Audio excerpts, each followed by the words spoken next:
que não é só a gente controlar remotamente as coisas, né? É as coisas agirem por si só aí para ajudar a gente no dia a dia. A geladeira não vai saber nunca o que tem ali ou o que está faltando se você não avisar de alguma forma, né? Quiser iniciar nesse mundo é muito mais simples, é muito menos penoso.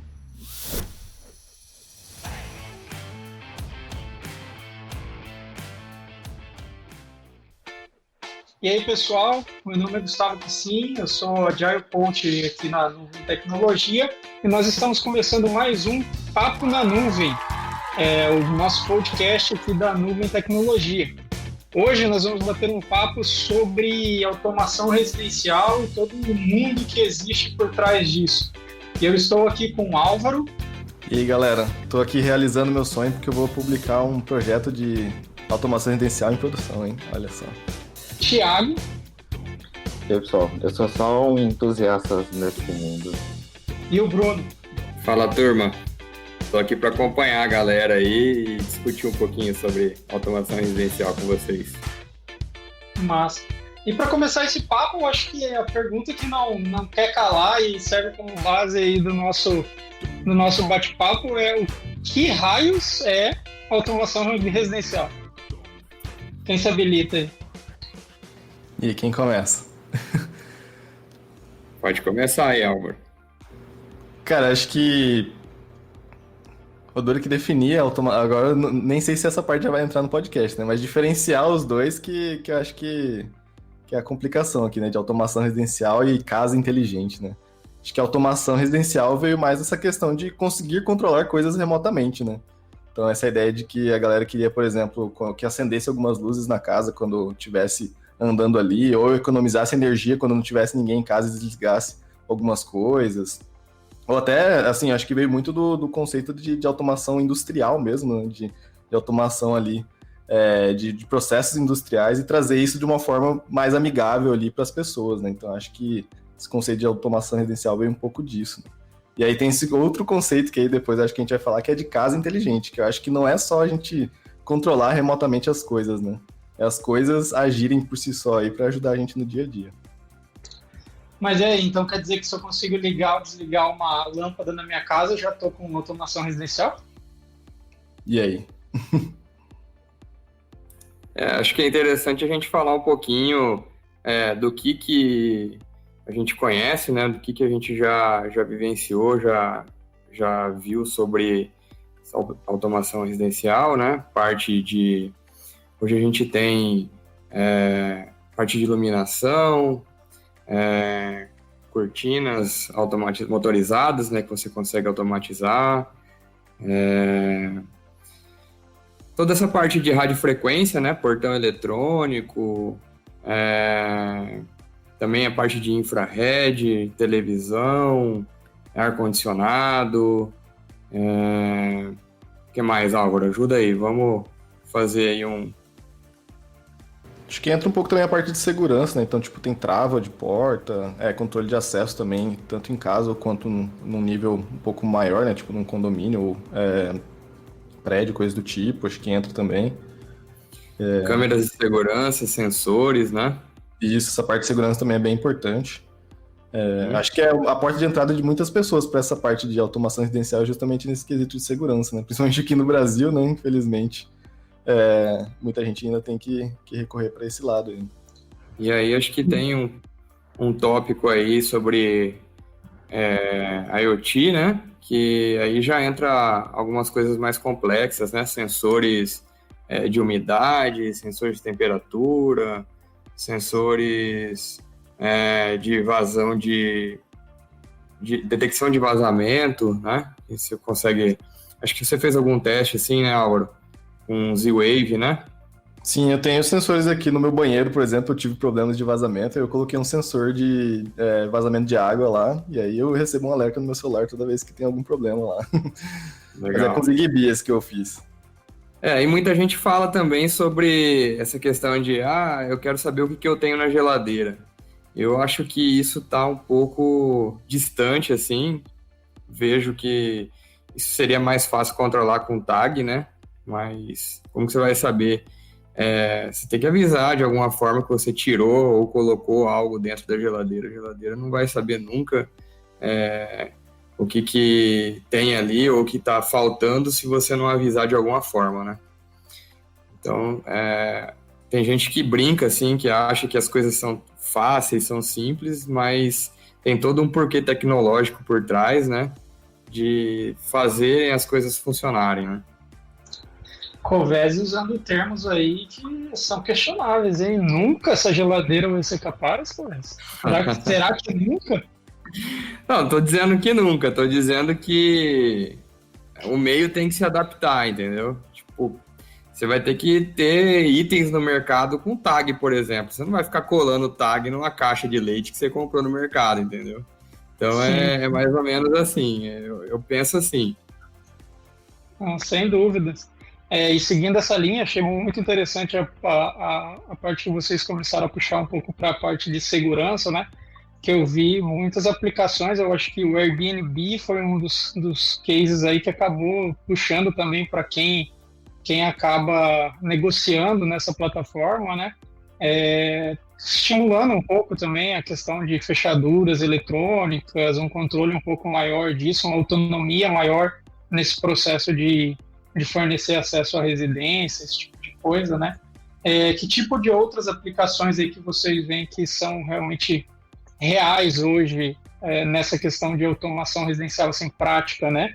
Nós falamos aí de ar-condicionado, de portão eletrônico, mas o que mais tem sido aplicado, assim, eu vejo muita aplicação da questão de lâmpadas mesmo, né? Conjuntos, sets de iluminação e tudo mais.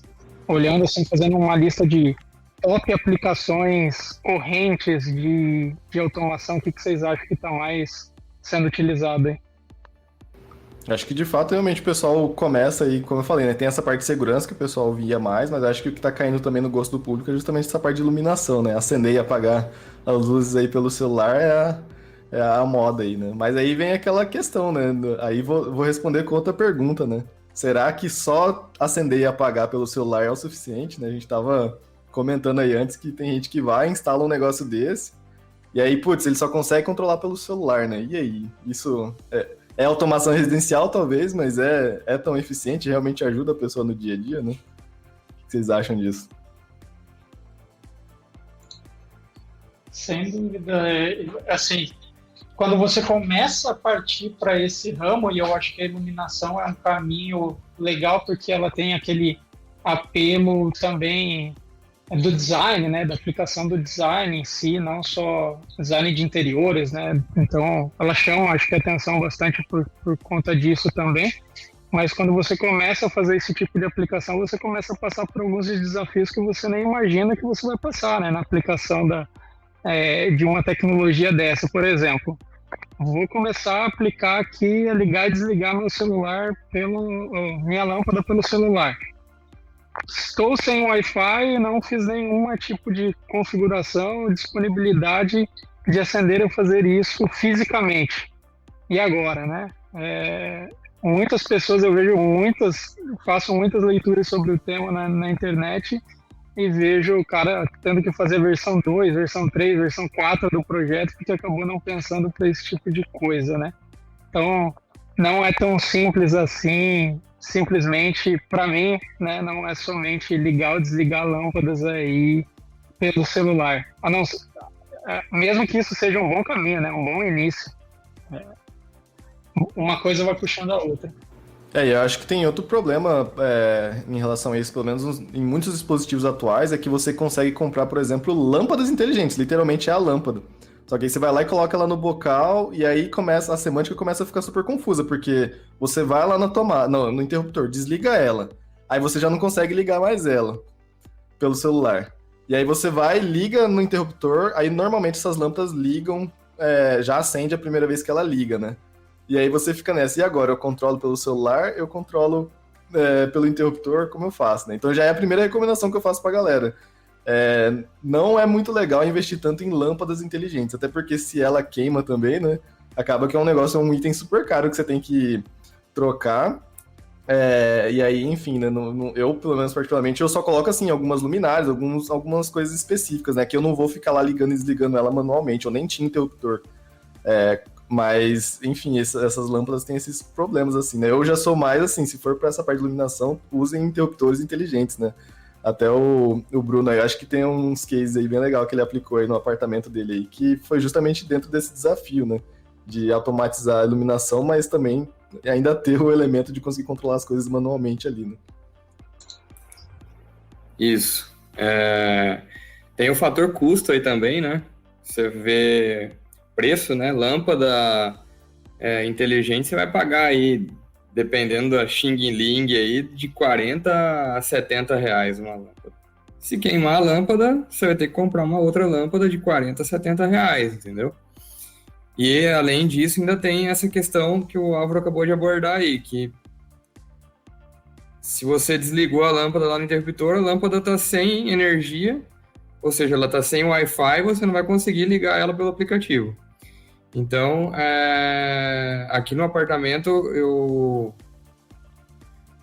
eu busquei bastante informação sobre iluminação, e na época a gente não tinha nada que integrasse o meio analógico com o meio digital.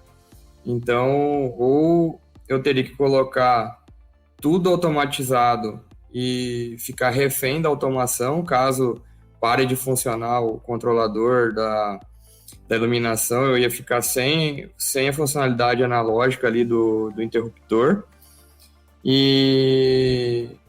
Ou eu teria que buscar um projeto diferenciado que eu conseguisse ligar as duas coisas independente, né? Então, eu acabei desenvolvendo um projeto híbrido aqui. Na época, a gente não tinha solução disso, tive que ir atrás de pessoas para desenhar a placa, enfim, fazer isso acontecer. Eu já tinha feito toda a fiação aqui da forma como eu tinha planejado e na hora de executar não foi como eu imaginei. E aí acabei tendo que desenvolver placa e soldar componentes e tal, e no final das contas deu certo, mas deu muito trabalho. Hoje a gente já tem o Sonoff Mini, que é uma solução que funciona aí de um modo híbrido, né?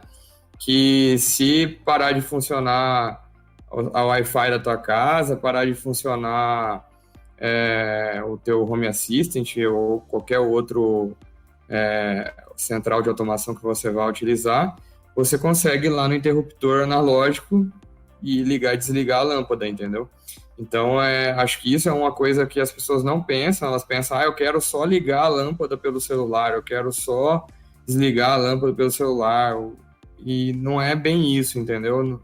Acaba atrapalhando outras coisas no seu dia a dia, que se você ficar deu um problema no seu roteador Wi-Fi, você vai estar com um problema na sua iluminação. Deu um problema na sua central, até você adquirir outra central, você não vai conseguir comunicar com a tua iluminação. Enfim, é uma série de coisas que ninguém pensa nisso, só na hora que vai executar o projeto que vai entender o tamanho do problema, entendeu?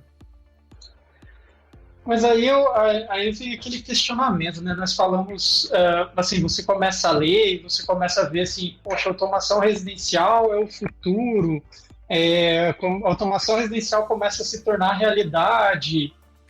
Começa de fato a se tornar realidade? Vocês acreditam que isso é algo que tende a crescer com facilidade? Eu vejo alguns desafios para escalar isso, né? Mesmo você usando até mesmo alguns dispositivos um pouco mais inteligentes. Acho que, como você citou aí, o Sonoff Mini, ele acaba trazendo já algumas pequenas facilidades, mas nós já temos dispositivos no mercado para que isso se torne realmente escalável, mas não só escalável, popular, né? Porque, poxa, querendo ou não, aqui nós já estamos falando, tem que mexer numa fiação, tem que mexer... isso são entraves na aplicação da automação residencial em si, para popularizar. Como que vocês enxergam isso?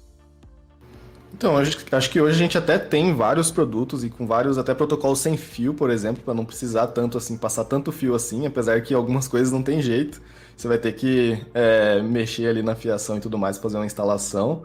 Acho que é por isso que até tem muita gente que se sente atraída em comprar uma lâmpada inteligente, porque aí realmente ela tem o poder de só ir lá e trocar do vocal e pronto, né? Só que assim, é engraçado que a gente tem um problema agora meio que reverso, que a gente tem vários dispositivos, tem várias empresas fazendo isso, tem, igual falou, aí tem o Sonoff, aí tem a Philips que faz tem toda a série de lâmpadas dela, que é a Philips Hue, tem a Tuya, que é outra fabricante chinesa que faz uns produtos também, que é bem legal. E aí tem várias coisas, tem alguns que funcionam via Wi-Fi, outros que funcionam via Bluetooth, então é só o local ali com o seu celular. Tem alguns outros protocolos mais específicos, não só para automação, mas são usados muito em automação, como o Zigbee e o Wave. Eu uso bastante aqui em casa. O Zigbee é muito bom, principalmente para sensores, porque você consegue com que ele fique ali numa bateria, por exemplo, e dure anos ali, né? Nessa bateria, então é interessante, uma coisa que o Wi-Fi não consegue. Mas aí aí vem o problema, né, que eu acho que isso trouxe, é que o que acontece? Se você acaba gerando meio que um vendor lock-in com uma dessas empresas, né? Porque você, por exemplo, compra uma lâmpada da Sonoff. Aí amanhã você vê uma promoção da Philips Hue, por exemplo. Aí você compra a lâmpada da Philips. Mas aí agora você tem que abrir o app do Sonoff para controlar um, o app da Hue para controlar outro. E aí é pior. Putz, achei uns sensores muito bacanas da Samsung SmartThings. Eu quero usar e eu quero que esse sensor desligue a luz da cozinha, que é Sonoff. E aí agora? Eles não se conversam. E aí, então isso é um outro problema pro usuário comum, vamos dizer assim, né, pro usuário final, é que a gente não tem a integração entre essas empresas. Então a gente já tem até protocolos talvez bem definidos, mas não tem protocolos para as coisas se conversarem, né? Então esse eu acho que é um problema que acabou sendo gerado aí. Acho que o problema nem é mais tanto em relação aos produtos em si, eu acho que tem bastante. Claro, aqui no Brasil acaba não chegando com o preço tão ideal quanto a gente gostaria, apesar que tem empresas como a Positivo que estão fazendo produtos bem legais aqui no Brasil. Ela está fazendo basicamente um rebrand de produtos de fora, se eu não me engano, são os produtos da Tuya. Mas ainda assim estão conseguindo chegar com um produto mais acessível. Mas aí tem essa problemática que eu acho bem grande, de você ter vários protocolos diferentes e as coisas não se conversarem. E aí é o momento que o bom e velho nerd vai lá e fala, vou fazer o meu, né? Exatamente. Tem solução de mercado para resolver isso. Eu não tô fazendo propaganda aqui, tá, gente? Mas eu acho que o único produto para usuário final que resolve bem isso é a da Samsung, é o SmartThings. É a única plataforma de automação assim que consegue abraçar todos esses protocolos que eu citei, Wi-Fi, Bluetooth, Zigbee e Wave, de uma forma que é também, vamos dizer assim, aceitável para o usuário final. Tem outras plataformas, como por exemplo HomeKit, da Apple, né? Google Assistant também tenta meio que fazer isso, centralizar essas coisas, né? Alexa da Amazon, mas eu acho que eles não são tão bons e não tem essa integração tão próxima com o hardware quanto a Samsung tem. Mas aí a gente tenta resolver da forma faça você mesmo também, né? Falar alguma coisa aí, Bruno? Não, tô só lembrando aqui dos probleminhas referente a isso aí, porque aqui eu tenho essa parte da minha automação, como foi algo meio caseiro, né? Eu precisei instalar o Home Assistant para poder fazer a conexão com o Arduino da parte da iluminação. E é bem isso, assim, quando você começa a fazer algo que não é de mercado e você não tem conhecimento técnico, você fica dependente de um Álvaro, assim, que é dev. Então você entra ali na parte da configuração do Home Assistant, é código, entendeu? Não é um botãozinho, não é igual você adicionar uma skill na Alexa, você entra lá, coloca usuário e senha, no máximo um token ali para fazer a integração com uma determinada marca do acessório. E aí as coisas começam a ficar complicadas, entendeu? Então, tem que saber bem onde está pisando para depois não se complicar na parte da execução do projeto, entendeu? Fica bem difícil mesmo. Mexer com o Home Assistant não é para usuário final, apesar de que ele é uma ótima ferramenta, ele vai conseguir integrar tudo isso que o Álvaro disse aí. Se você tem acessórios que se conectam ao Home Assistant, você consegue fazer a tua casa inteira automatizada nele.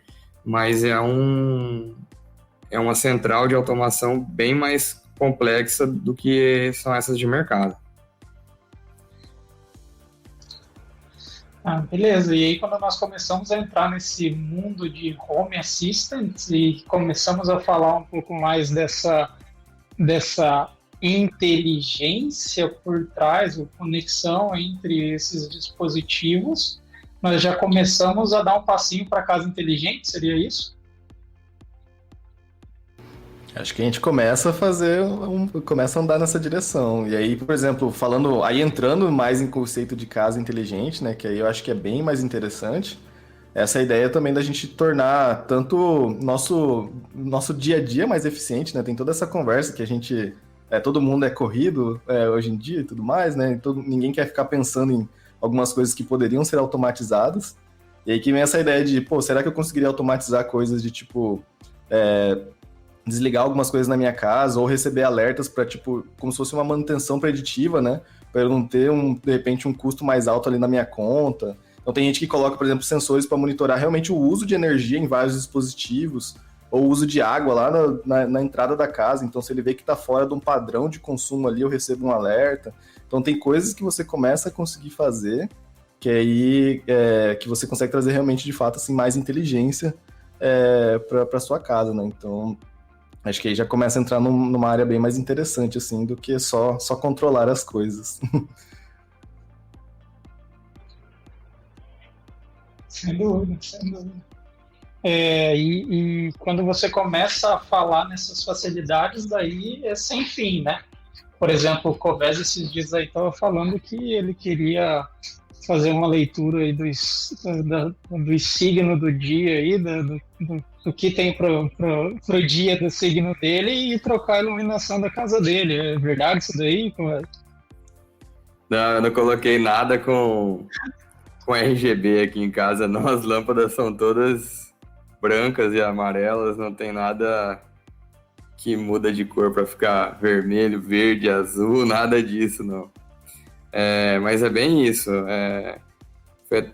Até a gente começou a entrar nos assuntos mais avançados aí e não fizemos uma introdução, né? A gente podia falar um pouco sobre as centrais de automação, né?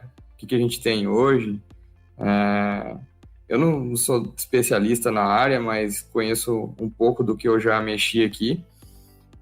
Hoje eu tenho a Alexa aqui em casa, tenho o Home Assistant, que é uma outra central. Ela é uma central desenvolvida por uma comunidade de desenvolvedores, né? Então ela tem o código aberto ali, então a comunidade ela sempre desenvolve, como eu já tinha abordado antes, desenvolve soluções para integrar o máximo número de fabricantes e dispositivos que existem no mercado. Então, com o Home Assistant, apesar de ser uma ferramenta muito avançada, muito complicada de mexer assim, para o usuário final, ela consegue se comunicar com quase todas as marcas e dispositivos do mercado e também com outras funcionalidades, como o Sim está dizendo aí, que eu consigo saber, por exemplo, quando a estação espacial está passando aqui em cima da minha casa, por exemplo, através de códigos que já foram desenvolvidos para o Home Assistant. E já para outras centrais de mercado que a gente fala, assim, tem a Alexa, o Google também tem a central dele. Não conheço da parte do Google, nunca utilizei, não sei falar muito sobre, mas na Alexa tem as skills, que são essa parte de integração com marcas e dispositivos. E falei Alexa, a Alexa tá falando aqui agora. E aí, nessa parte de skills, eu entro lá, tenho a skill da minha fechadura, por exemplo, da August, que eu comprei.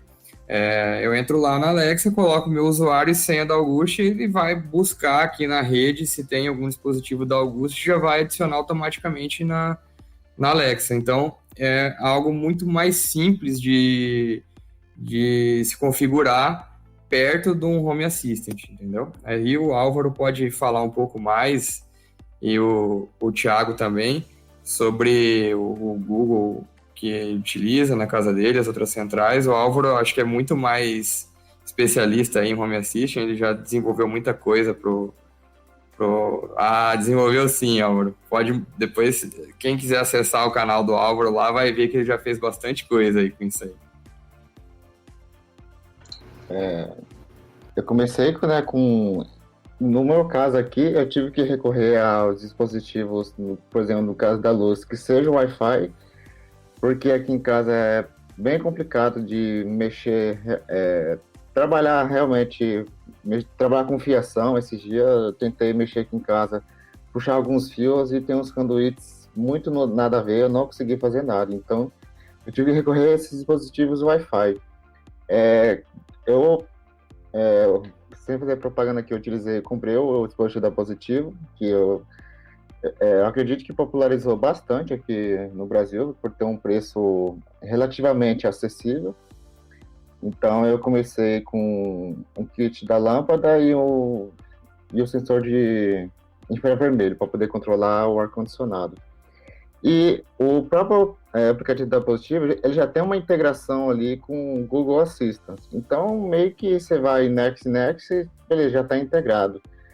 Mas para você que está criando um hardware, você que está criando, por exemplo, eu criei um sensor que mede a temperatura e a umidade do ar do meu quarto. Para eu integrar isso no Google Assistant, eu achei um processo complicado. Isso que eu sou um dev, e um dev que apanhou bastante. Então, para um usuário final, a curva de se você adicionar um dispositivo personalizado, que não tenha uma integração já próprio que um fabricante já desenvolveu, para você integrar com ele é complicado. Você ficar estudando ali os tipos de dispositivos, os contratos que você tem que ficar realizando e tem que construir uma API em cima disso, consequentemente um back-end. Mas, assim, eu testei, achei bacana, mas eu acredito que para um usuário final, um não dev, é mais complicado você fazer essa integração quando não tem uma solução pronta. Acho que até dentro disso, eu até tô tendo o prazer de trabalhar numa integração de Smart Home com o Google Assistant, Alexa e o SmartThings.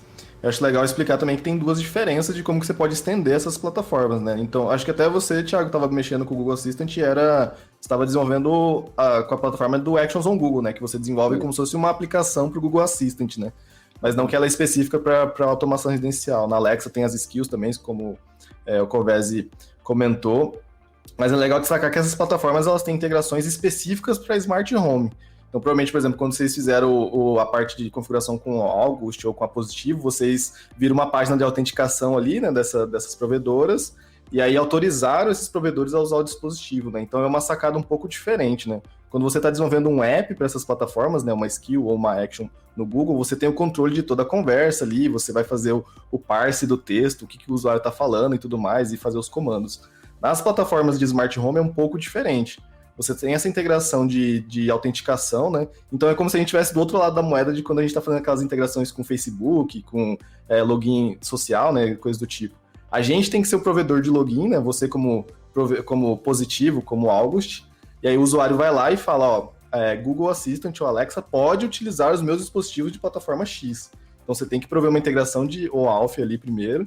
E aí, depois que você faz isso, essas plataformas ficam pingando a sua plataforma de fabricante e fica falando, beleza, usuário X, qual que é o estado dos dispositivos dele? Usuário Y, as cenas dele estão ativas ou não? Então, é uma integração um pouco diferente. Só que o legal disso é que você não precisa remodelar, por exemplo, como que eu acendo e apago uma lâmpada. Porque isso é um comportamento que é igual para toda lâmpada. Então, você não precisa refazer essa conversa, porque esses provedores já fizeram. E aí é a mesma coisa para vários outros dispositivos. Então, por exemplo, você vai lá na lista de Smart Home do Google. Tem lá, ele já tem comportamento para controlar desde uma torneira até uma iogurteira eles têm lá. Então, tipo assim, esses comportamentos ele já tem. Você, como provedor de um hardware, você só fala, ó, usuário X tem dispositivos Y com comportamento Z. E aí ele sabe gerenciar a conversa. Então, isso é bem legal. Só que assim, o Google, por exemplo, ele fica só nessa conversação nuvem com nuvem. Então sempre é um provedor ali, né? Os dois conversando direto ali via internet, vamos assim dizer, né? A Samsung, que eu até falo que tem essas vantagens, e a Alexa também está começando com isso, é que eles também têm como comunicar também localmente ali com os dispositivos. Então tem dispositivos Alexa que tem Zigbee embutido, então você já consegue conversar local com algumas lâmpadas, então isso é legal, não depender da internet é legal. E a SmartThings também tem isso, então ele também consegue conversar, por exemplo, com alguns sensores e dispositivos de forma ali bem mais rápida, porque está rodando local, não está dependendo de uma nuvem. Então tem essas duas grandes diferenças de como que você pode estender a plataforma e que tem uma plataforma específica para Smart Home nesses provedores. Apesar que também do Google tem essa opção também de colocar local. Você dá o comando, ele tenta executar localmente e como fallback ele tenta executar pela nuvem. Eu comecei a dar mais lida nessa parte e tentar implementar, mas para mim já tá mais complicando ainda. Falei, não, deixa como na nuvem mesmo, mas eu vi que tem essa possibilidade, eu só dei uma olhada lá no fluxo, como que funciona, mas eu já achei que começou a complicar um pouco mais, como não é a minha especialidade, é só como hobby mesmo, eu achei essa parte um pouco mais complicadinha de se trabalhar.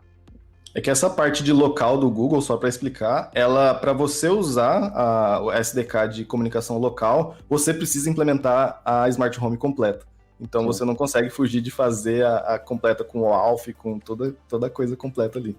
Então ela é como se fosse um passo a mais, é tipo uma evolução de fazer o básico, entre aspas. Apesar que quando eu criei o meu hardware, assim, eu tive que fazer essa implementação on-off, né? Ficou... Como é só eu mesmo, né? Ficou bem simplesinha. Ele não tem nenhum tipo de verificação de usuário, só para poder passar mesmo, né? E fazer comunicação. Mas são passos a mais que precisou ser implementado, que precisou ser estudado. E eu vejo que para quem não é um desenvolvedor, a dificuldade é bem grande para poder implementar. E aí, quando vocês entram em casa inteligente aí e começam a entrar nesses desafios, qual que é o objetivo hoje de vocês, assim, meu sonho atual de casa inteligente? O que vocês gostariam de ter aí dentro de casa?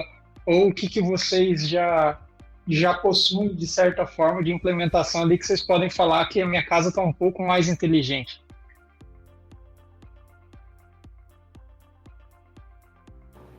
Cara, acho que uma parte que eu já tenho aqui em casa que eu gosto é essa parte de alertas, porque essa parte de vazamento, por exemplo, que eu tive já no banheiro, só de eu ter esses sensores, eu acho que já ajudou bastante. Eu tenho alguns esquemas que, assim, acaba que não é tão inteligente assim, mas é mais por horário, né? Tipo, colocar, por exemplo, eu tenho um esquema de colocar a casa em modo...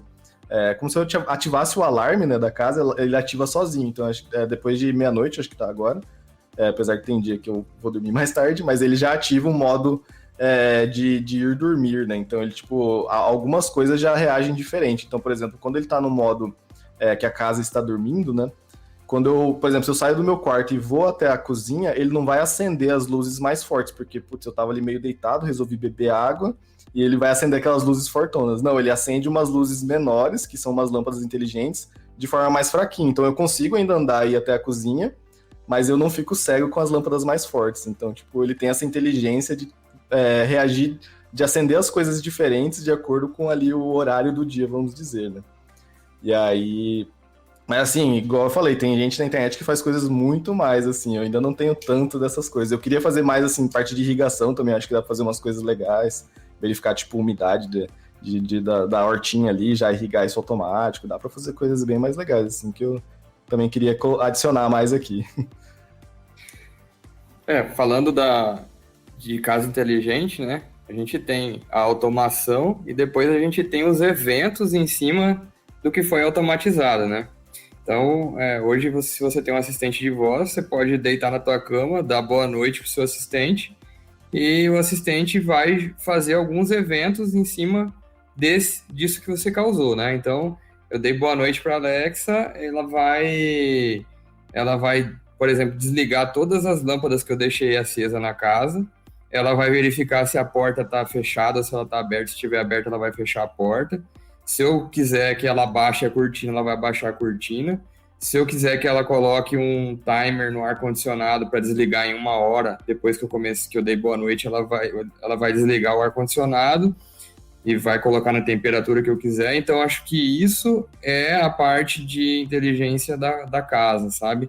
É você pegar tudo que você conseguiu automatizar de uma certa forma e conseguir gerar eventos em cima disso para que a casa se torne inteligente para você. Então, tem uma opção também, eu acho que funciona isso na Alexa também, que ela sabe aonde que você está de acordo com a localização do seu celular. Então, se você saiu de casa e esqueceu alguma luz acesa, ela vai apagar a luz para você. Se você saiu de casa e não fechou a porta, ela vai fechar a porta para você. Então, isso eu acho interessante. Isso seria, assim, o meu sonho de finalizar tudo que eu iniciei aqui, deixar isso funcional, sabe? É claro que, como eu tenho várias coisas para fazer a integração aqui, ainda vou demorar um pouco para que isso tudo se torne realidade, mas eu acho que a partir do momento que você tem automatizado e centralizado em uma única central de automação, você consegue sim fazer esses tipos de evento e deixar a sua rotina bem mais inteligente dentro de casa. E aí, Thiago, onde você quer chegar?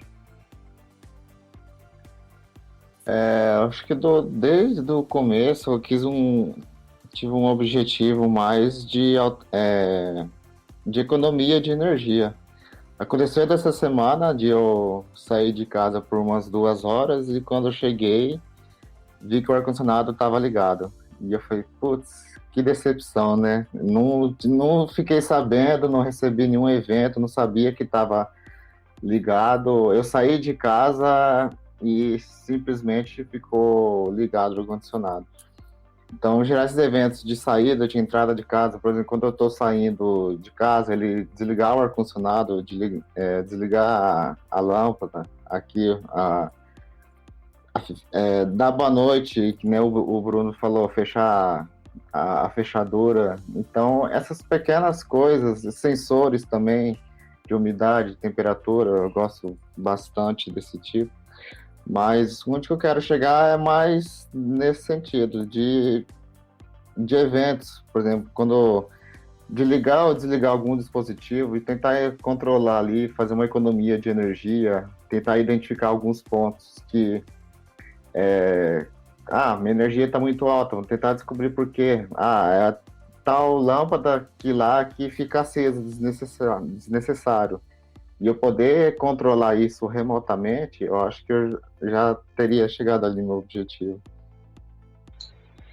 E aí, quando vocês começam a integrar isso tudo com as assistentes de voz, né? E começam a dar permissão para esses grandes players terem acesso a tudo. Não começa a dar um medinho lá no fundo, não? Daqui a pouco os caras conseguem desligar, ligar, abrir porta, fechar porta do mundo inteiro. E aí, vocês pensam nisso? O pior é que tecnicamente dá pra eles fazerem mesmo. Então, não tem como fugir. Cara, é uma... E escutar tudo que estão falando na tua casa. Mas isso daí eles já fazem com os celulares, né? Então já não tem mais como impedir eles de fazerem. Mas acho que isso é uma tendência que é até uma coisa que a gente estava conversando aqui, que ainda assim acho que a casa inteligente ideal é justamente, por mais que a nuvem traga muita inteligência, mas o ideal é que ela rode toda na sua casa. E assim, a gente está chegando também mais perto disso, né? Então, por exemplo, a gente consegue ver que, por exemplo, tem celulares hoje, o Pixel 4 e o Pixel 3, eu acho que já consegue isso, de rodar o Google Assistant local. Então, muito provavelmente, num futuro não muito distante, a gente vai ter os assistentes de voz rodando local também, porque hoje eles rodam local só a parte de detecção de ativação, né? Só do OK Google ou o que seja para ativar ele, só essa parte roda local, mas a partir desse momento que ele é ativado, ele começa a streamar a sua voz para a nuvem. Então você ainda tem essa dependência e tem essa integração que eu falei, que é de nuvem para nuvem. Mas acho que o ideal é que quando essas coisas, até essa parte de controle de voz, rodar local ali também nesses dispositivos, e esse conceito de ter central de automação em casa ficar mais difundido e essas coisas também rodarem local por protocolos que sejam locais ali, como o Zigbee, Z-Wave, ou até o Wi-Fi só na sua casa ali, né, com comunicação local, eu acho que é um cenário bem mais ideal, e não só do ponto de vista de segurança, claro, do ponto de vista de segurança é bem interessante, Mas até questão de latência e responsabilidade do sistema como um todo, né? Eu acho que tem até certos tipos de automação que nem funciona tão bem se você fica tão dependente de nuvem, né? Tipo, um sensor X muda de estado, manda esse estado para a nuvem para depois, tipo, mandar para sua casa de volta, tipo, o tempo de reação vai ser muito grande, né? Então, acho que a gente tá caminhando aí para a gente ter adicionar essa inteligência de fato para estar na sua casa, né? E aí, literalmente, a sua casa vai ser mais inteligente. Massa. Tô entrando nesse mundo agora um pouco mais profundo, Álvaro. Você que é o nosso mestre do IoT, eu queria que você desse uma definição aí, ou fizesse uma associação, que eu vejo às vezes terem confusões, né? IoT, que é a IoT dentro do conceito, automação residencial, casa inteligente, como essas coisas se definem, e quando eu escutar isso, o que eu devo pensar corretamente, o que cada conceito deste quer dizer? Então, acho que alinha muito, até porque o próprio criador da palavra, né, do conceito IoT, que é o Kevin Ashton, ele falava que a ideia de IoT, de forma geral, nunca foi de substituir as pessoas por máquinas e coisas do tipo, né? A ideia é de que, num dado momento, a gente poderia coletar tanta informação sobre o mundo à nossa volta, que a gente conseguiria ter certas ações sendo tomadas ali, né, ou certas coisas sendo feitas no nosso dia a dia de forma mais eficiente, e que a gente conseguiria ter uma vida, como a gente já estava comentando aqui, né, dessas automações que a gente estava falando, né, a partir do momento que a gente começa a coletar esses eventos, coletar essas informações sobre a nossa casa, né, nesse contexto aqui, a gente começa a ter tomadas de decisões mais inteligentes, né, então acho que é nessas coisas que se alinham, né, alinham. E aí, é claro, né, e aí a gente falando de IoT, de dispositivos de forma geral, hoje em dia, esse tipo de coisa é muito mais barato, né, então, tanto falando de conectividade, Wi-Fi, Bluetooth e coisas do tipo. O Thiago estava brincando aí, hoje em dia você compra um SP32, que é um microcontrolador que é bem utilizado bastante assim pela comunidade do faça você mesmo, né? Que por $5 aí, ou até menos, na loja da China mais próxima da sua casa, né?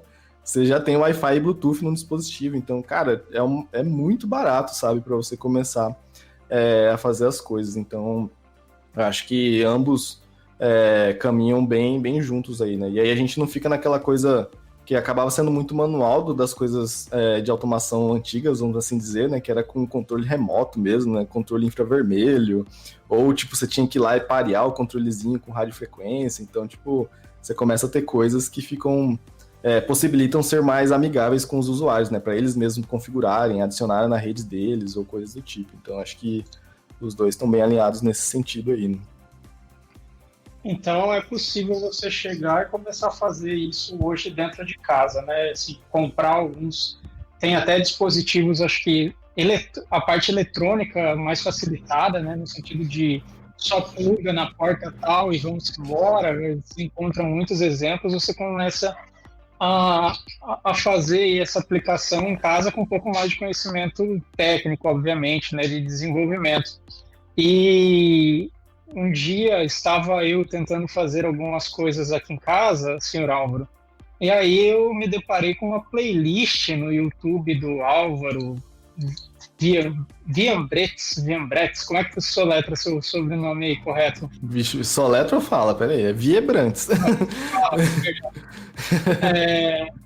E aproveito também para pedir para o pessoal aí que está acompanhando, está gostando do papo, que acompanha a Nuvem também nos canais do YouTube e no Instagram, mas estava eu lá, de repente eu me deparo com uma playlist e um simples código que estava rodando no meu dispositivo, ele começou a ter a definir qual é o protocolo que eu vou ter que utilizar, como que esse dispositivo vai se atualizar pelo ar, porque a hora que ele estiver lá grudado na parede, não sei o quê.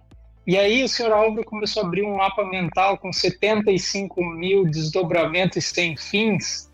Eu falei, cara, peraí, vamos rever isso daqui.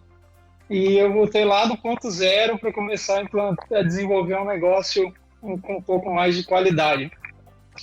Faz sentido? Tem que pensar em toda essa arquitetura? Ou é só pegar realmente, vamos codificar um pouco ali dentro do dispositivo? O que você me fala?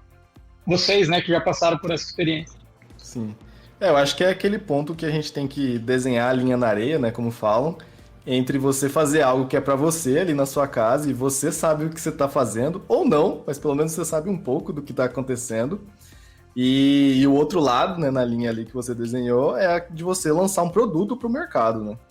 E aí são mundos completamente diferentes. E até nesse vídeo que eu comentei, porque tem coisas que a gente fazendo em casa assim que a gente não se preocupa, né? Tipo, como que o usuário vai fazer o onboarding desse produto? E é uma coisa que eu tô trabalhando, como eu falei, trabalhando num projeto real, uma janela inteligente, é uma skylight que eles chamam, né? É um produto que é no mercado americano, que vai no teto da casa.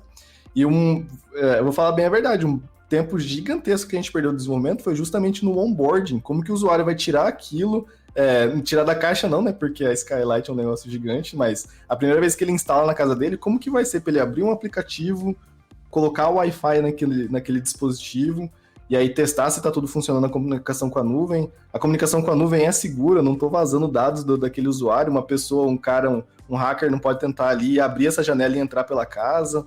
Então, assim, tem várias implicações que a gente tem num produto final que, assim, não tá nem perto do que a gente tá fazendo ali, brincando ali, conectando umas coisinhas na protoboard e tudo mais, ou até mesmo pegando um Sonoff e reprogramando ele, né? Então vai bem além disso, né, quando a gente tá indo para um produto final. E aí uma coisa até que eu gosto de falar, gente, eu considero, assim, praticamente impossível uma empresa só fazer um produto de IoT, assim, do início ao fim. É muito difícil. Só, assim, players tipo Samsung da vida, ou essas empresas bem grandes mesmo, mas não tem como, assim, você conseguir desenvolver de ponta a ponta, assim, hardware, desde a embalagem do produto, o aplicativo para fazer o onboarding, todas essas coisas, vai longe mesmo quando você está desenvolvendo um projeto de IoT, né, de forma geral. Pô, eu vou guardar o meu aqui então. Falou, gente.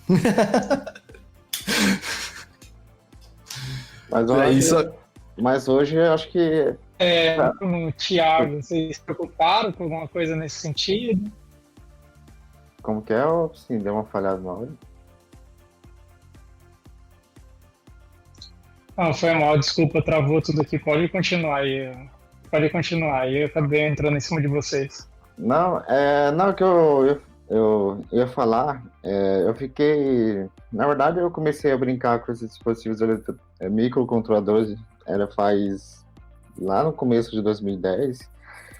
Fiquei um bom tempo sem mexer, e recentemente que eu comecei a mexer novamente, que eu vi o SP32 e vi, cara, sensacional que ele é, a facilidade que é de você integrar com a nuvem, pelo fato de já vir com Wi-Fi, com Bluetooth. Você conectar na USB, rapidinho, qualquer pessoa já está ali programando ele. Diferente lá atrás, eu comecei com um microcontrolador PIC, e ele é bem... Você tem que adicionar partes eletrônicas, resistores, cristal, para você programar. Você tem que ter um programadorzinho, fazer todo o esquema elétrico para você programar. Então eu vejo que hoje, para a pessoa que quiser iniciar nesse mundo, é muito mais simples, é muito menos penoso de você iniciar, como eu acredito que é antigamente. Com certeza. Igual eu falei, eu desenhei a linha na areia ali, gente. A parte chata que eu falei é quando você vai fazer um produto. Realmente, hoje, você começar com isso é maravilhoso, né? Coisa linda de Deus. E aí são relatos de desenvolvedores, né?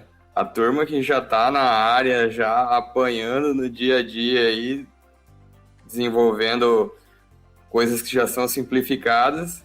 Imagina para o usuário final chegar para pegar um ESP32, alguma coisa assim, para fazer alguma coisa em casa. É praticamente impossível, não vou dizer impossível, mas vai ter que fazer um curso de programação, vai ter que fazer um curso de hardware, vai ter que entender um pouco de eletrônica, de tudo para poder desenvolver alguma coisa. Já com dispositivos de mercado, você simplesmente vai plugar e colocar usuário e senha e tá pronto, né? Tá funcionando.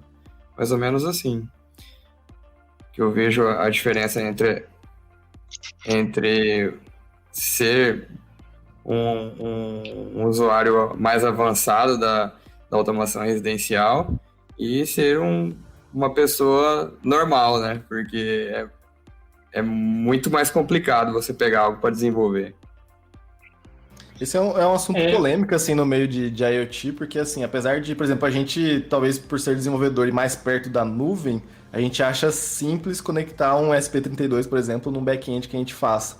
Só que a gente manja muito pouco de hardware. Tipo assim, se pedir, tipo, putz, para otimizar mais questão de uso de memória ali em C, ou, tipo, fazer a parte de atualização pelo ar mesmo, ou até mesmo, pô, e aí, chega a parte de desenhar a placa, e aí fazer toda a parte de o Bill of Materials, que eles falam, né, que é, tipo, pegar todo o material, os componentes que vão naquela placa. Então, assim, eu quero dizer que existe um conhecimento muito específico e já, talvez até bem tradicional de desenvolvimento de hardware, né? Tipo assim, acho que nos primeiros casos até aqui no Brasil, acho que em 94 já existia rastreamento de caminhões há muito tempo com GPS, já era IoT, né? Então, assim, tem empresas muito tradicionais nesse ramo de hardware e ainda existe muita tensão entre conectar esse mundo de hardware, essa galera que é fera mesmo em hardware, com a galera de software que está desenvolvendo um aplicativo bonitinho para o usuário e tudo mais, e que vai conversar com esse hardware super otimizado que o cara fez e tudo mais.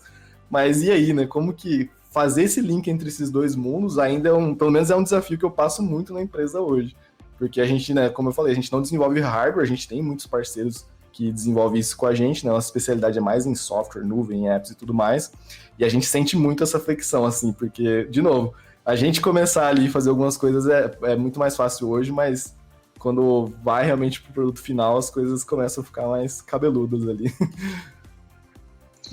Mas aí, não querendo desanimar o pessoal, o que é um kitzinho básico aí para você começar a brincar? Quero me aventurar nesse mundo, por mais complicadinho que ele possa ser. Quais são os primeiros passos aí que vocês que já passaram por inúmeras experiências?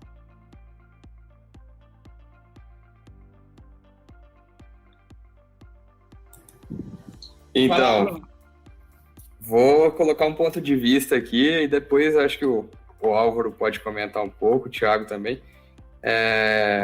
Primeiro tem que saber quem é o usuário que vai querer começar na área, né? Então, assim, se o cara quer usar a casa como um hobby e está a fim de se aventurar, desenvolver alguma coisa, beleza. Vai atrás do Home Assistant, vai atrás do SP32 e vai brincar com a tua casa, vai desenvolver e vai, com certeza, fazer algo diferente do que existe no mercado. Mas se você é uma pessoa que não quer gastar tempo com isso, não quer levar isso como um hobby e quer simplesmente automatizar a sua casa e just works, né? Acho que é melhor você comprar uma assistente aí, uma Alexa, um Google Assistant e buscar em cima da lista de marcas e acessórios que são compatíveis e comprar esses acessórios dessas marcas para você não ter dor de cabeça, entendeu? Porque você vai acabar, se você não olhar isso, comprando coisa que não funciona, vai acabar tendo que integrar isso de uma forma mais complexa e vai acabar tendo dor de cabeça, entendeu? Então, muito mais fácil, quem não quer ter dor de cabeça, comprar uma central de mercado, uma central de voz aí que já faz a central de automação junto, uma Alexa, um Google Assistant, e buscar as marcas e acessórios compatíveis com essas centrais para você fazer algo mais fluido aí e deixar sua casa funcionando mais rápido do que tendo que desenvolver alguma coisa mais complexa, entendeu? Acho que é mais ou menos isso aí. Sou um usuário comum e nunca desenvolvi nada como o Álvaro desenvolveu, como o Thiago desenvolveu. No máximo foi a placa aqui, que eu tive que fazer algumas alterações nela, mas mesmo assim eu consegui identificar os problemas e uma outra pessoa fez, não sou desenvolvedor, mas é isso. Eu passei bastante por isso que eu estou falando para vocês aqui. Você quer algo que funcione fluido, busque algo de mercado que já integre, que já funcione tudo ok, para não ter dor de cabeça. Se eu sou um dev raiz, qual que é o kit? Oi? E se eu sou um dev raiz ou um dev que estou querendo me aventurar nesse caminho, vai para o SP32. Esse é o caminho É inicial? o SP32 para os dispositivos, né? Os acessórios. Isso aí o Álvaro é o especialista para falar. E o Home Assistant para conectar tudo, Álvaro? Conta para nós aí. É isso aí, até para desmistificar uma coisa, a gente tá falando de Home Assistant bastante, né? Ele falou aí, ele é um software que, né, como o Bruno falou, ele é open source e a galera geralmente roda ele num Raspberry Pi, coloca na sua casa ali como uma centralzinha dedicada. Você pode rodar no seu computador também para testar, né? Mas aí o pessoal geralmente coloca, né, num Raspberry Pi para rodar separado. Mas é isso aí, se você quer mexer no hardware, vamos dizer assim, na unha, né? Um SP8266 ou um SP32, acho que são bem legais para começar, você acha muito barato hoje. E também até uma linha entre uma coisa faça você mesmo e um dispositivo já de mercado, bonitinho, com uma casezinha, são os dispositivos da Sonoff, né, que a gente citou anteriormente aqui, porque, para quem não sabe, no coração ali, né, o processador grande parte dos dispositivos da Sonoff é um SP8266. Então você consegue comprar um cabinho serial ali, plugar nele e fazer a sua programação, por exemplo, se quiser. E você tem um dispositivo que dá para você depois colocar na sua parede ali, dentro da sua fiação. E ele já vai estar com uma casezinha, tudo, né? Proteção contra fogo, outras coisas que a gente também esquece às vezes. Então, acho que esses dois, assim, para quem já é dev na verdade, assim, eu já vi gente que não é da área de desenvolvimento e pega um Sonoff e consegue reprogramar e fazer umas coisas também avançadas, porque existem também algumas ferramentas bem legais, que você não precisa necessariamente programar mesmo. Tem uma ferramenta que eu uso aqui em casa, inclusive, que se chama ESP Home, que ele é quase que um Kubernetes para microcontrolador, mas é uma comparação muito horrível. Mas você escreve um arquivo YAML, definindo, tipo, no pino 4 tem um relé, no pino 5 tem um sensor de temperatura, e aí a Wi-Fi, as credenciais de Wi-Fi é essa, e tudo mais. Você só escreve um arquivo YAML, e você pega e roda isso no ESP Home, ele gera o firmware para você e escreve num ESP8266, por exemplo. O pessoal tá ouvindo o podcast, não vai poder ver, mas tem uma fita de LED atrás de mim aqui, né, para quem tá assistindo pelo vídeo. Ela foi feita dessa forma, ela tem um ESP8266 ali, eu conectei uma fita de LED que eu comprei ali no Mercado Livre, né, e aí, inclusive, ela é uma fita de LED endereçável, ali é uma fita só e tem duas cores. Então você consegue fazer umas coisas muito legais de você separar uma fita física em duas fitas virtuais que você consegue controlar separadamente. Então, e é uma coisa que você não precisa ter uma programação, um conhecimento em programação assim muito grande. Você vai olhando a documentação deles, ver como escrever esse arquivo YAML e ele vai gerar o firmware para você e funciona lindamente. E ele já conecta com o Home Assistant e várias outras coisas. Então são opções bem legais, assim. Nem tanto de programação, quanto também de conhecimento de eletrônica, né? Você ficar calculando resistor, diodo, essas coisas. Hoje as soluções já são mais prontas, mais plug and play, né? Dependendo da solução que você quer criar, é necessário ter pelo menos ali um conhecimento básico, né? De eletrônica, né, para você não ligar o positivo no negativo e acabar queimando, né, questão de tensão, mas existem soluções, por exemplo, módulos de relé já prontos com a placa, que você só manda o sinal para a placa e ele arma ou desarma o relé. E para você fazer isso, vamos dizer, na mão, você tem que ter um conhecimento básico, um pouco ali mais de eletrônica, por exemplo, para ligar o relé, escolher um relé, um diodo, um transistor, resistores. E não, hoje no mercado já tem esses módulos que já tem isso para você não precisa se preocupar, que é só assim, manda o sinal para você ligar ou desligar, você não vai ficar preocupando com essa parte eletrônica. Então, para quem está iniciando, o SP32 é uma ótima solução, até porque você também pode rodar os códigos dos Arduino. O Arduino é uma comunidade gigantesca. Então, às vezes você tem um código no Arduino que você pode rodar no SP32, que vai funcionar, e comprar esses módulos. Tem módulos de sensores, que é praticamente plug and play. Você só conecta ali, bem simples.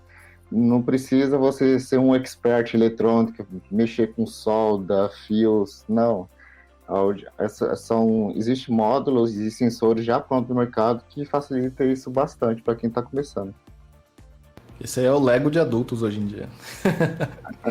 E E pra não falar que eu sou chato, tá, gente?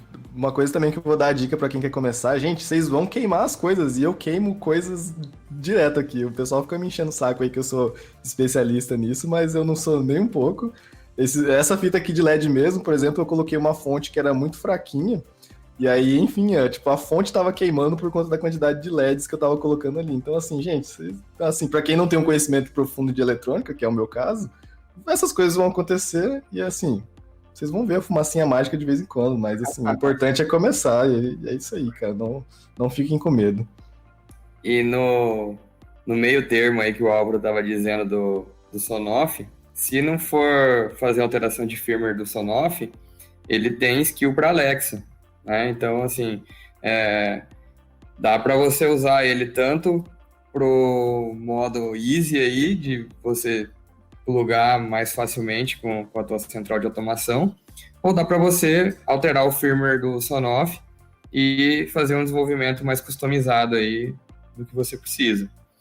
Acho que é um dispositivo bem barato aí no mercado, você encontra no Mercado Livre, não precisa fazer compra de fora e não é tão caro, e já é um produto mais bem acabado, você consegue, como o Álvaro falou, esconder ele na caixinha e ele já está tudo mais organizadinho do que você pegar um SP32 aí para você ter que ficar soldando pino, soldando fio nele.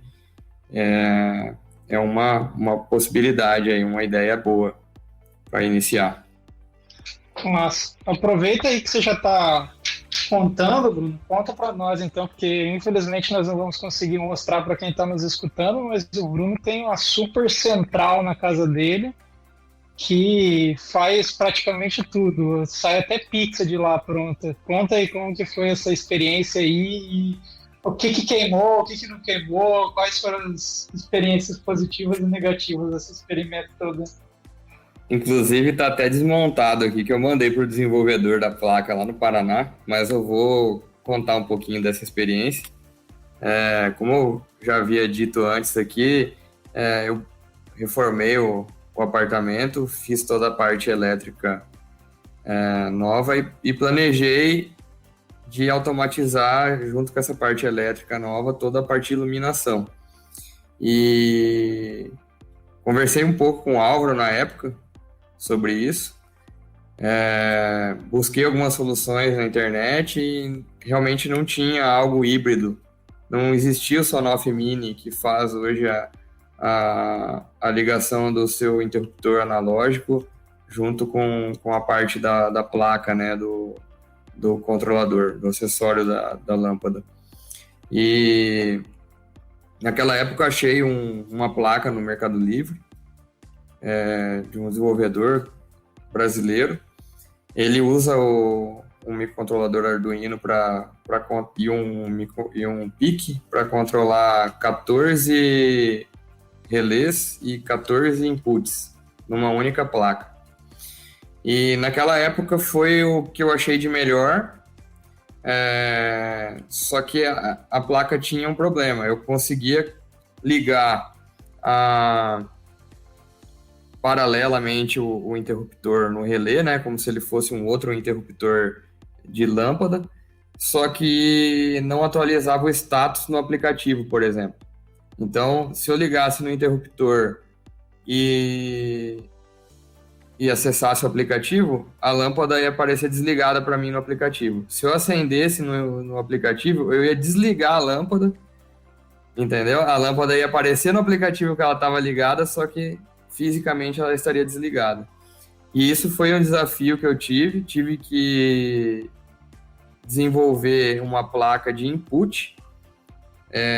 Essa placa desse desenvolvedor brasileiro, ela tem as inputs, só que são inputs de corrente contínua, e a gente, para trazer a fiação de uma lâmpada, para trazer o status disso para a placa, a corrente é alternada. Então, aí já falando um pouco mais de eletrônica, né?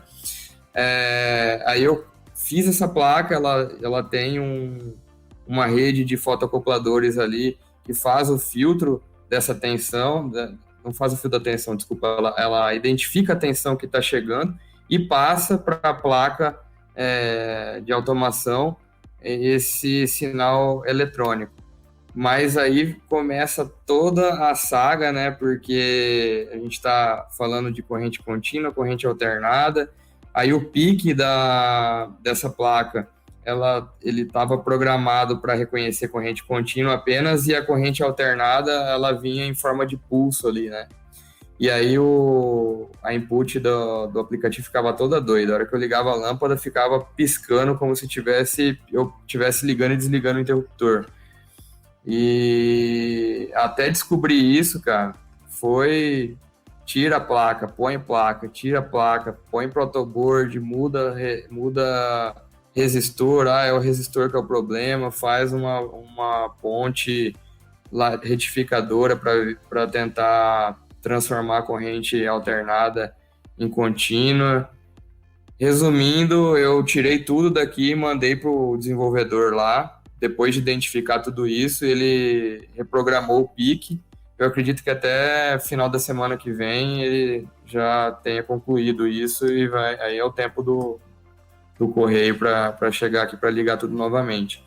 Mas a minha saga da iluminação foi essa, assim. Quando você escolhe fazer algo que não existe, né, algo mais hard aí envolve desenvolvimento, como teve que reprogramar o pique, né? Envolve conhecimento eletrônico para você descobrir que era a corrente alternada que estava causando todo o problema. Mesmo trocando os componentes todos aqui, a gente não conseguiu resolver. E se eu tivesse, por exemplo, o Sonoff Mini hoje, talvez teria colocado tudo Sonoff Mini, que resolveria a minha vida, entendeu? Mas foi quando eu desenvolvi tudo isso, e a ligação do Sonoff Mini é diferente, ela não traz uma fiação de status da lâmpada, né? Ele é um pouco, eu não sei explicar aqui, mas eu vi por cima, assim, ele é diferente, e não dá nem para alterar o meu projeto aqui hoje para usar o Sonoff Mini, entendeu? Eu teria que realmente continuar a minha saga aqui, finalizar o que eu iniciei, e é isso. Essa foi a minha experiência aqui, e tem 3 meses que eu tô aqui no apartamento, trabalhando de casa aqui nessa quarentena, e não tive tempo de evoluir nas outras coisas, assim.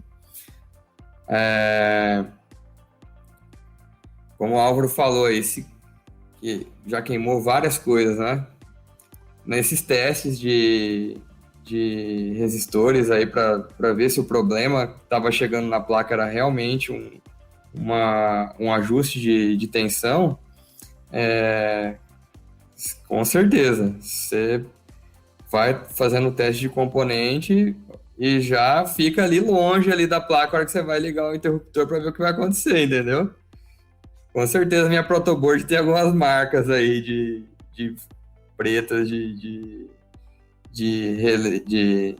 resistor que queimou, né? Você vai baixando muito o valor do resistor e ele não aguenta, mesmo que você coloque um resistor mais forte aí de 1 watt, 1,5 watt, ele vai queimar. Mas é isso, sempre quando você vai fazer o faça você mesmo aí, não tem como, cara. Eu acredito que isso até em empresas maiores aí, que a galera vai começar a desenvolver alguma coisa, isso aí acontece. Claro que num ambiente mais controlado, você não tá dentro da sua casa com medo de pôr fogo em tudo, né? Mas isso aí sim, é teste para fazer as coisas acontecerem. Você acabou só falar que o Bruno acabou de descrever a minha primeira experiência com relé. Tipo, liga tudo com uma extensão de 600 metros de distância e você vai lá e liga distante para você poder se sentir seguro. Eu ia até falar sobre essa parte de teste, né? Esse produto que eu tô trabalhando na empresa, né? Já tem mais de ano, na verdade, que a gente tá fazendo, e agora que a gente tá indo para ir para produção, né? Então você vê que parte de hardware tem todo um desenvolvimento longo aí pra gente mesmo passar em uma V1, né? E aí esse negócio de testar em produção tá engraçado porque vai começar a instalar meio que na casa da família, tipo, do pessoal, do nosso cliente, né? Vai ser os primeiros beta testers, porque tem que testar numa casa mesmo, né? Tipo, não adianta só testar ali, né, com galinhas esféricas no vácuo, né? E aí, por exemplo, a gente começou a ver uns problemas muito estranhos, tipo, a placa não conseguia conectar no servidor de NTP, né, para conseguir a data e a hora certa ali para gerar a parte de autenticação. Então, assim, hardware tem algumas coisas de teste que tem que ser feito, assim, que é bem, bem interessante, assim, né? Como o Bruno estava relatando aí, né? Então, vai desde trocar componentes ali dentro da placa até testes ali um pouco mais na camada de comunicação mesmo, que é bem, bem legal. E aí, na tua casa, Álvaro, como é que foi a experiência? Qual foi o prejuízo maior aí? Como que foi a experiência sua? Hein? Apesar de você já ter grande experiência profissional na área, mas acredito que tenha passado por várias coisas.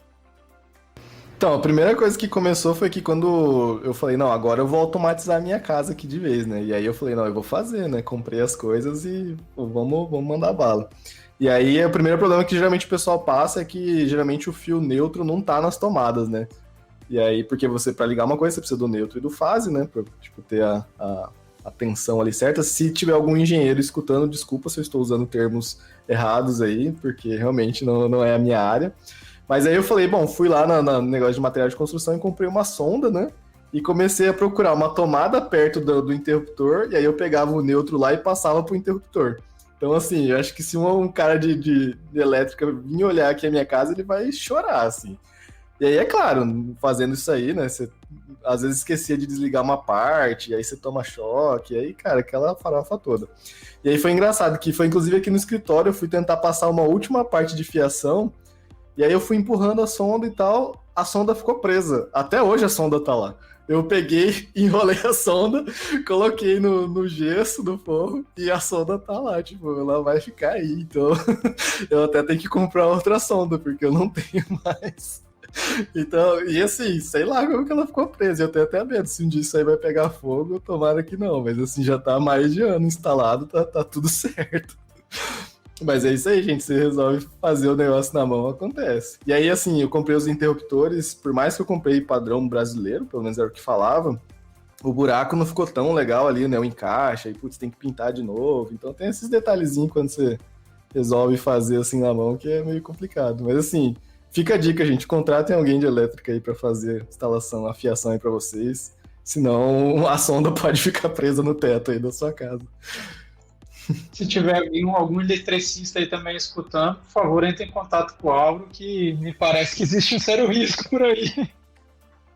Manda aí os comentários aí do podcast, que eu vou ficar de olho. Eu entro em contato. E aproveitar. Extintor de incêndio aí dentro do quarto já.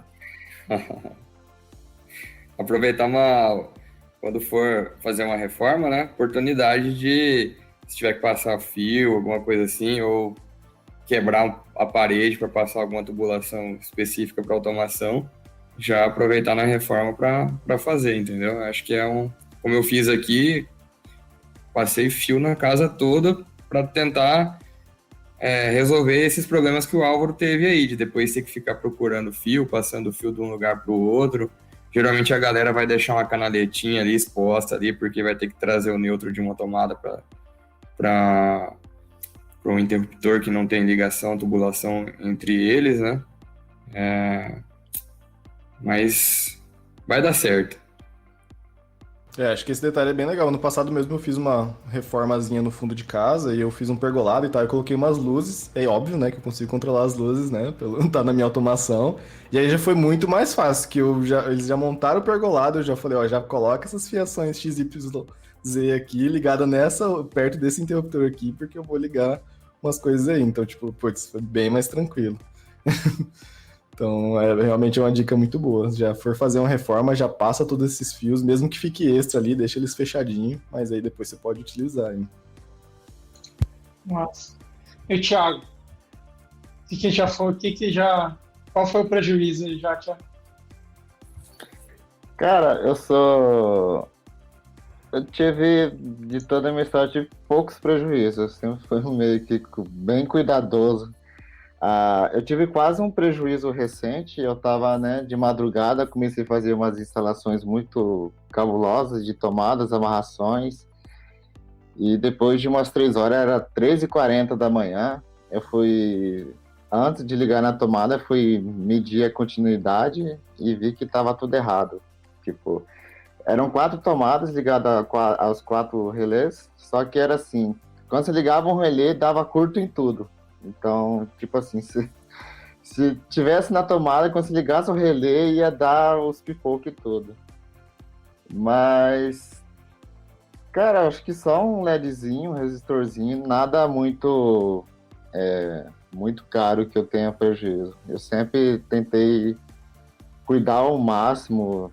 Tinha softwares que eu não lembro de cabeça agora, que existia simulador. Então você colocava ali uma entrada, simulador de uma entrada de uma tensão, e colocava um resistor, você via, mas ele calculava mais ou menos para você qual que seria a saída. Então, até o momento agora não tive grandes prejuízos. Já teve um curto ou outro, mas isso faz parte. A minha relação de prejuízo, ela tá muito com motores e Arduinos. Rapaz, essa relação para mim ela é complicada. Eu já queimei alguns Arduinos nessas brincadeiras aí, me sinto traumatizado hoje, já não desisti dos motores, aí agora eu também tô brincando de automação, porque é complicado, cara. Mexer com o motor na parte elétrica é um negócio que realmente tem um mistério ali para quem não entende de energia, da parte elétrica, que é complicado. Eu também busco ajuda aí de quem tiver experiência com eletrônica e quiser trocar ideias, por favor, entre em contato, porque, cara, realmente é muito complicado para quem não conhece nada da área, né? Você quer falar Isso de queimar Arduino aí, eu lembro de um caso que eu estava contribuindo para uma biblioteca do Arduino para conectar na parte de IoT do Google, né, que é o Cloud IoT Core. E aí, assim, eu estava contribuindo nessa biblioteca, só que eu estava testando mais com as placas que eu tinha aqui, né? Eu tinha SP32, SP8266 e algumas placas Arduino, mas tinha uma placa específica da Arduino, que era a MKR1000, eu acho, que eu não tinha aqui, né? E aí, por um acaso, eu viajei para os Estados Unidos, fui pro Google I.O. e aí encontrei o cara do Google que estava também fazendo essa biblioteca do Arduino lá, e aí ele me deu essa MKR1000. Eu falei, caraca, massa, tem essa plaquinha aqui, acho que custa $50 a $60 essa placa da Arduino, com Wi-Fi lá, né? Aí, pô, depois da viagem, cheguei em casa e falei, pô, fechou, agora eu vou testar essa plaquinha e tal. E aí, por um acaso, ela tem um conector de bateria. Eu falei, nossa, vou testar aqui, né, usar ela via bateria. Cara, eu coloquei o conector invertido da bateria. Mas assim, foi instantâneo, eu não cheguei de usar ela nenhuma vez, eu queimei ela. Aí eu olhei e falei, não, cara, o cara me deu. Eu fui daqui lá em São Francisco pra ganhar essa placa e eu queimei ela no primeiro uso, cara. E assim, ia ter um uso, assim, bom, né? Porque ia me ajudar a testar a biblioteca também que eu tava contribuindo. E aí, assim, de primeira eu queimei ela, cara. E olha que o negócio é feito pra você não colocar invertido o conectorzinho da bateria e eu consegui. Aí, enfim, cara, é foda. Esse negócio de queimar acontece mesmo, gente. Aí, uma semana depois, o cara veio perguntar pra você como é que tava, né? Aí, começou a tocar Hello Darkness, my old friend. Bom, galera, é isso aí. Eu queria agradecer vocês por esse agradabilíssimo papo aí. Desejar boa sorte para quem quer entrar no mundo da automação residencial, para quem vai pro fazer isso em casa, né? Acho que para quem for tentar realmente se aventurar nesse mundo, precisa ter um pouquinho de sorte, coragem e tempo para se dedicar. Quem quiser trocar mais uma ideia aí com o pessoal, os contatos vão estar disponíveis aí nos nossos canais da nuvem. Agradecer a audiência de todos vocês e pedir mais uma vez que vocês sigam aí a nuvem no YouTube, no Spotify, no Instagram. Sempre tem conteúdo novo, sempre tem novos conteúdos para quem tem interesses variados aí, principalmente no nosso Papo na Nuvem. Aquele abraço a todos, obrigado Álvaro, obrigado Bruno, obrigado Thiago, foi um grande prazer estar com vocês aqui hoje.